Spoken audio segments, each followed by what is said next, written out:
President Trump posting on Truth Social in just the last hour, the CEO of Intel is highly conflicted and must resign immediately. There is no other solution to this problem. Thank you for your attention to this problem. The stock had been down as much as 4% pre-market, now off by 2.5%. Of course, this follows a letter sent to Intel's board head, Frank Yeary, from Senator Tom Cotton, wanting some more information about Lip-Bu Tan, the CEO of Intel's, his investments made in China. When he was the CEO of Cadence Designs, he was head of that company for about a decade. Andrew, as you know, the company just pled guilty in July to selling some technology to a Chinese military university. So there's that issue there. But it's fascinating that the stock will move. Of course, this puts in question the nascent turnaround that Intel started on with the replacement of Pat Gelsinger with Lip-Bu Tan, and also raises the question of how much can President Trump extend his arm into the private sector. Well, look, the truth is, I don't know how you feel about this.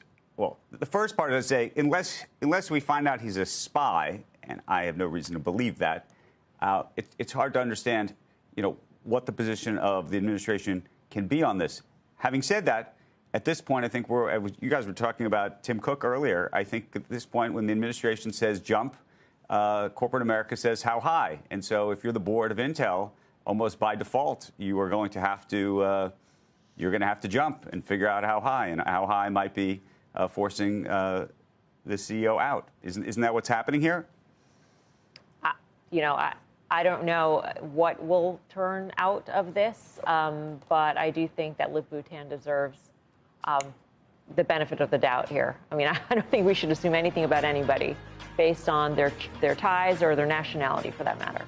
Right, but remember, Intel actually, among companies in America, actually needs the U.S. government at this point because of the CHIPS Act and so many other, you're saying they might things. Be more so vulnerable.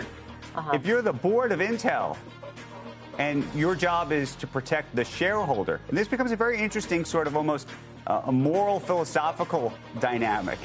Are you supposed to, on principle, stand up and say, no, we don't like what you're saying, Mr. President, or is there, more duty value, if you will, in saying, OK, tell us how high we have to jump and who our next CEO should be? Having said Andrew, all that, this is not If the board of Intel was there to protect the shareholders, they need a whole new board. Well, that's a separate issue. Immediately. But that's a different issue. The question is, we talk about industrial policy. Do we want, you've talked about industrial policy. Do we want the president making these decisions? Having said that, if there actually is a national security issue, by all means, it is worth raising. The industrial policy was, Andrew, the industrial policy was the CHIPS Act. Trying to get things right is not industrial policy.